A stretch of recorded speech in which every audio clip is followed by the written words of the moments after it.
Assalamualaikum warahmatullahi wabarakatuh. Merhaba arkadaşlar. Welcome back to İki Bayrak Official. Haydi Türkçe öğrenelim. Ayo kita belajar bahasa Turki. Nah, pada video kali ini, Iki Bayrak akan mengajak teman-teman untuk belajar tentang bulun madurmu. Bulun madurmu dalam bahasa Indonesia bisa kita sebut dengan di. Contohnya kayak di rumah, di jalan, di rumah sakit, dan di lainnya. Oke, dalam bahasa Turki, di itu bisa menggunakan kata da, de, ta, te. Oke, da, de, ta, te. Nah, apa perbedaan empat kata tersebut dan bagaimana cara menggunakannya? Mari kita bahas. Jika teman-teman nonton video sebelumnya, pasti sudah sering saya katakan bahwa huruf kalın dan ince akan banyak ditemukan ketika belajar grammar bahasa Turki. Begitupun dalam grammar kali ini. Oke, yang pertama kita akan bahas tentang da. Da digunakan ketika kata benda huruf vokal terakhirnya terdapat salah satu huruf kalın, yaitu a, e, o, u. Oke ya, jadi da itu digunakan ketika suatu kata benda huruf vokal terakhirnya terdapat salah satu huruf kalın, yaitu a, e, o, u. Contoh, bilgisayar masada. Bilgisayar masada. Di meja ada komputer. Bilgisayar masada. Oke, di situ ada huruf vokal yaitu a. Jadi masada. Oke, contoh yang kedua, annem pazarda. Annem pazarda. Ibuku sedang di pasar. Kalau kita lihat kata pazar, huruf vokal terakhirnya ada huruf a, yaitu salah satu huruf kalın. Jadinya pakainya da. Annem pazarda. Oke, contoh yang ketiga, bugün okulda çok program var. Hari ini di sekolah banyak program atau kegiatan. Oke, kalau kita lihat okul itu huruf vokal terakhirnya ada huruf kalın yaitu u. Oke, contoh yang selanjutnya, televizyonda çizgi film izliyorum. Oke, televizyonda çizgi film izliyorum. Kita lihat kata televizyon. Nah, di situ huruf vokal terakhirnya ada huruf o.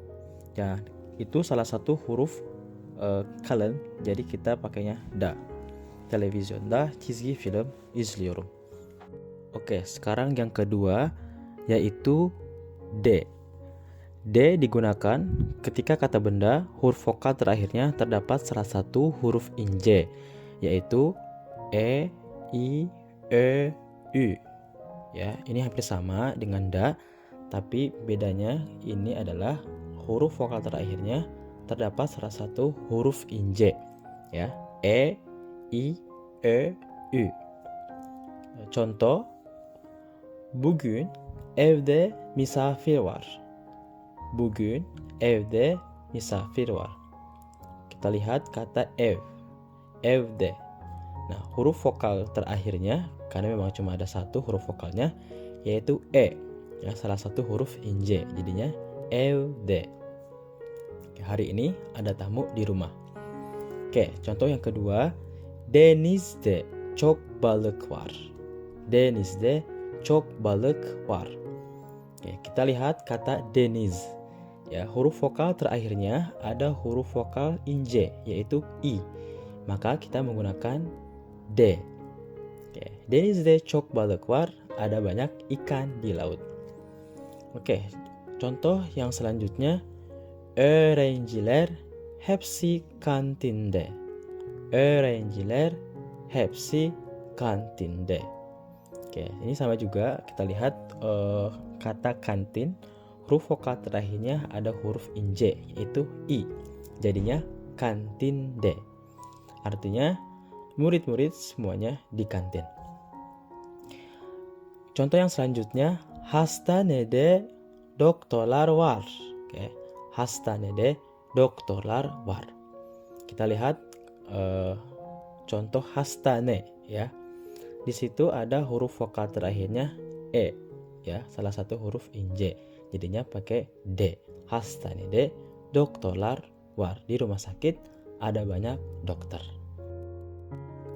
Nah, sekarang yang ketiga, jika isim atau kata bendanya diakhiri dengan huruf festekte syahab atau v, c, t, k, c, sh, he, p, maka huruf d-nya yang tadi da atau d itu dirubah atau diganti dengan huruf t. Jadi bukan da lagi, bukan d lagi, tapi ta atau t. Kita lihat contoh. Kush ashta, ya, kush ashta, burung di atas pohon. Nah, kalau kita lihat ada kata aj. Di situ huruf terakhirnya, ini harus huruf terakhir ya. Huruf terakhirnya ada huruf c. Maka karena ada huruf c di akhirnya, kita nggak boleh pakai da lagi, nggak boleh ashda. Nah, tapi nggak boleh.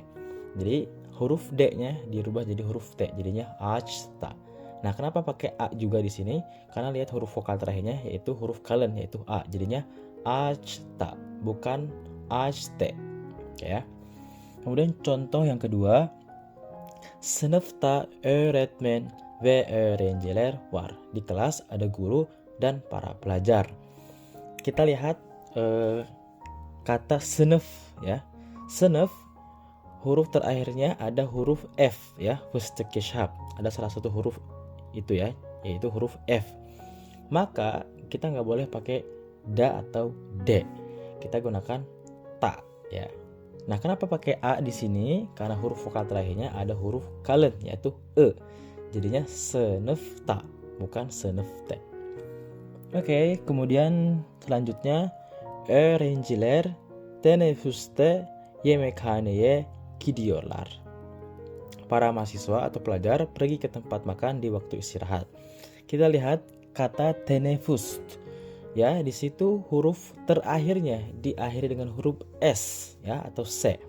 Maka kita menggunakan t ya. Kenapa pakai e di sana? Karena huruf vokal terakhirnya ada huruf inje yaitu u ya. Jadinya teneffüste. Oke. Kemudian contoh yang selanjutnya, sokakta tramvay var ya. Sokakta tramvay var.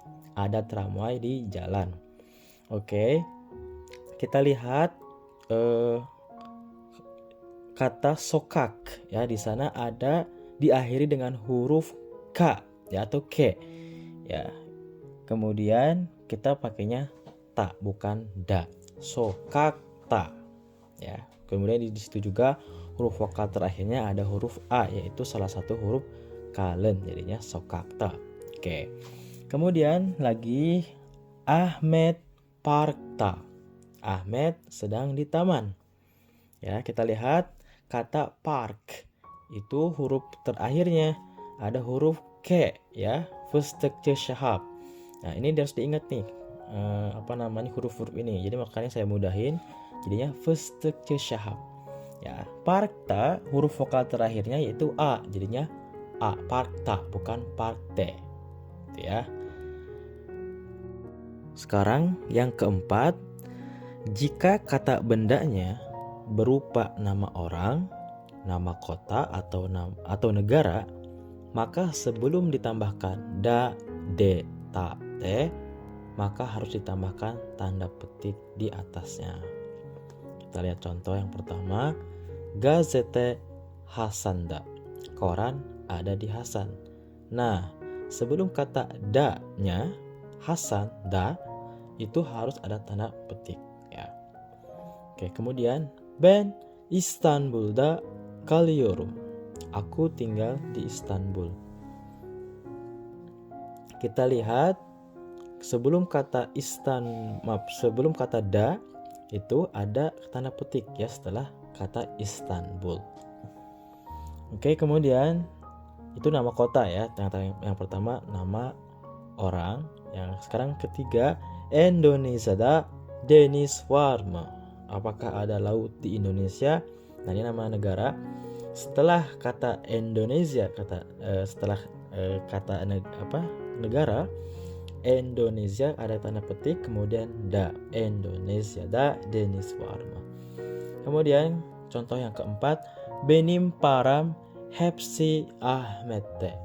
Ya, benim param hepsi Ahmette. Semua uangku ada di Ahmad.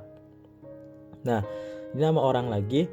Setelah nama orang ada tanda petik, kemudian ditambahkan T.